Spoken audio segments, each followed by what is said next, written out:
Students, स्वागत है आपका हमारे YouTube चैनल में। आज हम पढ़ेंगे भारत की खोज से दूसरा अध्याय, भारत माता। अक्सर जब मैं एक के बाद एक सभा में जाता तो श्रोताओं से मैं अपने इस देश की चर्चा करता, हिंदुस्तान की और साथ ही भारत की, जो जाति के संस्थापक भरत के नाम पर आधारित इसका प्राचीन संस्कृत नाम है। नेहरू जी जब कभी भी सभाओं में जाते तो अपने श्रोताओं से, श्रोता का मतलब सुनने वाला, जो कोई सुनता है उसे श्रोता कहते हैं। तो जब वे अपनी सभाओं में जाते तो श्रोताओं से अपने इस देश की चर्चा करता, हिंदुस्तान की और साथ ही भारत की, जो जाति के संस्थापक भरत के नाम पर आधारित इसका प्राचीन संस्कृत नाम है। हमारे देश का भारत नाम भरत राजा के नाम पर पड़ा, जो कि शकुंतला और दुष्यंत के पुत्र थे। मैंने शहरों में ऐसा कम किया क्योंकि वहाँ के श्रोता अपेक्षाकृत आधुनिक थे और वे अधिक दमदार भाषण की अपेक्षा करते थे। जो शहरों के श्रोता थे वे अधिक दमदार भाषण की भी अपेक्षा करते थे। पर सीमित नज़रिए वाले किसानों को मैंने इस महान देश की बाबत बताया, जिसकी मुक्ति के लिए हम संघर्ष कर रहे हैं। यहाँ नेहरू जी कह रहे हैं कि उन्होंने किसानों को बताया कि इस महान देश में जिसकी मुक्ति के लिए वह संघर्ष कर रहे हैं। बार बार उन्होंने किसानों को बताया। बाबत का यहाँ पे मतलब किसी के संदर्भ में, कि कैसे इसका हर हिस्सा दूसरे से भिन्न होते हुए भी भारत है। नेहरू जी बार बार किसानों को यही बताते थे कि भारत का प्रत्येक हिस्सा, जो एक हिस्से से दूसरे हिस्सा अलग होते हुए भी भारत है, उनमें अंतर होते हुए भी समानताएं हैं। मैंने उन्हें उत्तर से दक्षिण और पूरब से पश्चिम तक किसानों की सामान्य समस्याओं की जानकारी दी और उस स्वराज की भी, जो कुछ विशेष लोगों के लिए नहीं, सबके लिए, भारत के हर हिस्से के लिए एक सा होगा। मैंने उन्हें सुदूर उत्तर पश्चिम में खैबर पास से कन्याकुमारी या कैप कोमरिन तक अपनी यात्रा के बारे में बताया। नेहरू जी ने जब भी वह किसानों की सभाओं में जाते, भारत की चर्चा करते और उन्हें भारत के प्रत्येक हिस्से की जानकारी देते और यह भी बताते कि प्रत्येक जगह के किसानों की जो सामान्य समस्याएं हैं वह एक जैसी हैं और उस स्वराज की भी, जो कुछ विशेष लोगों के लिए नहीं बल्कि सबके लिए है। स्वराज का मतलब अपना राज्य। मैंने बताया कि कैसे हर जगह मुझसे किसानों ने एक जैसे सवाल पूछे, क्योंकि उनकी समस्याएं समान थी। गरीबी, कर्ज, निस्वार्थ, जमींदारी, महाजन, भारी लगान और कर, पुलिस के अत्याचार, और ये सब उस ढांचे में लिपटे हुए थे जो उस समय किसानों की समस्याएं थी, एक समान थी। और ये सारी समस्याएं हर जगह के किसानों की एक जैसी थी, जिसे हमारे ऊपर विदेशी हुकूमत ने आरोपित किया था। साथ ही यह भी कि राहत भी सबके लिए आनी चाहिए। मैंने इस बात की कोशिश की कि वे भारत को अखंड मानकर उसके बारे में सोचें, साथ ही थोड़ा बहुत उस विराट विश्व के बारे में भी सोचें जिसके हम एक हिस्से हैं। तो नेहरू जी जब भी किसानों से बात करते तो वे हमेशा किसानों से कहते कि भारत को वे एक अखंड मानकर उसके बारे में सोचें। अखंड का मतलब जिसका कोई खंड न हो, कोई टुकड़ा न हो, जिसे सभी एक माने।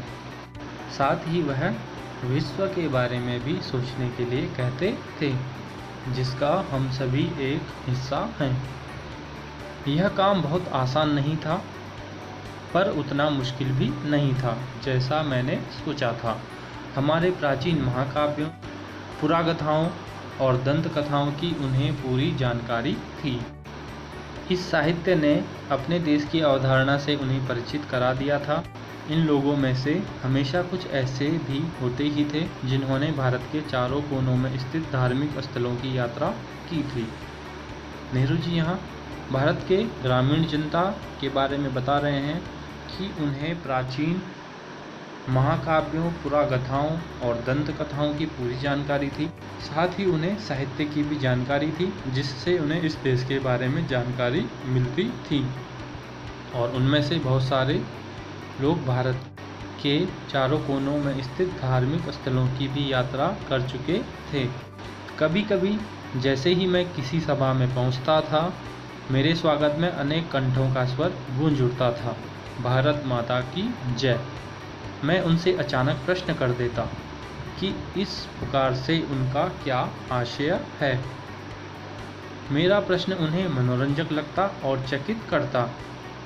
उनकी ठीक समझ में नहीं आता कि वे मुझे क्या जवाब दे, और तब वे एक दूसरे की ओर और फिर मेरी ओर ताकने लगते।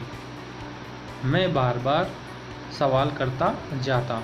आखिर एक हट्टा कट्टा जाट, जिसका न जाने कितनी पीढ़ियों से मिट्टी से अटूट नाता है, जवाब में कहता कि यह भारत माता हमारी धरती है, भारत की प्यारी मिट्टी। मैं फिर सवाल करता, कौन सी मिट्टी? उनके अपने गांव के टुकड़े की, या जिले और राज्य के तमाम टुकड़ों की, या फिर पूरे भारत की मिट्टी? तो नेहरू जी जब भी कभी किसी सभा में जाते तो लोग हमेशा नारा लगाते, भारत माता की जय। और नेहरू जी उनसे बार बार प्रश्न करते कि इसका क्या मतलब है। क्योंकि नेहरू जी अधिकतर अंग्रेजी भाषा में ही कहते, तो कई लोगों को उनकी भाषा समझ में नहीं आती थी, तो वे एक दूसरे की तरफ भी देखने लगते। उनमें से कई लोग उनका जवाब भी देते, जिसमें से एक हट्टा कट्टा जाट, जो भारत के लिए कहता है कि भारत हमारी माता है, यह धरती ही हमारी भारत माता है, भारत की प्यारी मिट्टी। और फिर नेहरू जी उनसे सवाल करते, कौन सी मिट्टी? गांव, राज्य, जिला, देश इत्यादि। तो प्रश्नोत्तर का यह सिलसिला तब तक चलता रहता जब तक वे प्रयत्न करते रहते और आखिर में कहते कि भारत वह सब कुछ तो है ही जो उन्होंने सोच रखा है, उसके अलावा भी बहुत कुछ है। और यह चर्चा चलती रहती और जब तक उन्हें पूरा संतोष न हो जाता। और साथ ही नेहरू यहाँ कह रहे हैं कि भारत तो वह सब कुछ है ही जो उन्होंने सोच रखा है, इसके अलावा बहुत कुछ है। भारत के पहाड़ और नदियाँ, जंगल और फैले हुए खेत जो हमारे लिए खाना मुहैया करते हैं, सब हमें प्रिय हैं। लेकिन जिस चीज़ का सबसे अधिक महत्व है वह है भारत की जनता। उनके और मेरे जैसे तमाम लोग, वे सब लोग जो इस विशाल धरती पर चारों ओर फैले हैं। भारत माता मूल रूप से यही लाखों लोग हैं और उसकी जय का अर्थ है इसी जनता जनार्दन की जय। हम भारत के लोग भारत को बहुत प्यार करते हैं और इसीलिए हम भारत को भारत माता कहते हैं, उसे सम्मान देते हैं, आदर देते हैं। हम प्रत्येक सभाओं में, प्रत्येक प्रार्थनाओं में, देश से जुड़ी हुई प्रत्येक गतिविधियों में भारत माता की जय बोलते हैं। यहाँ नेहरू जी भारत माता को मूल रूप से लाखों लोगों को बता रहे हैं।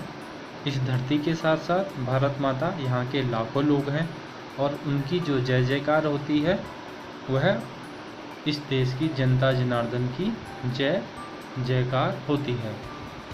मैंने उनसे कहा कि तुम भारत के हिस्से हो, एक तरह से तुम खुद ही भारत माता हो। नेहरू जी ने भारत के लोगों को कहा कि तुम अपने आप में ही खुद भारत माता हो। जैसे जैसे यह विचार धीरे धीरे उनके दिमाग में बैठता जाता, उनकी आंखें चमकने लगती मानो उन्होंने कोई महान खोज कर ली हो। यह वीडियो आपको कैसा लगा हमें ज़रूर बताइए। यदि आपको कुछ समझ में न आया हो तो आप हमसे इस वीडियो के कमेंट सेक्शन में जा कर के ज़रूर पूछें। यदि आपको यह वीडियो पसंद आया तो इस वीडियो को लाइक ज़रूर करें, अपने मित्रों के साथ इसे शेयर ज़रूर करें। और यदि आप हमसे अभी तक नहीं जुड़े हैं तो हमारे चैनल को सब्सक्राइब ज़रूर करें। हमसे जुड़ने और वीडियो देखने के लिए बहुत बहुत धन्यवाद।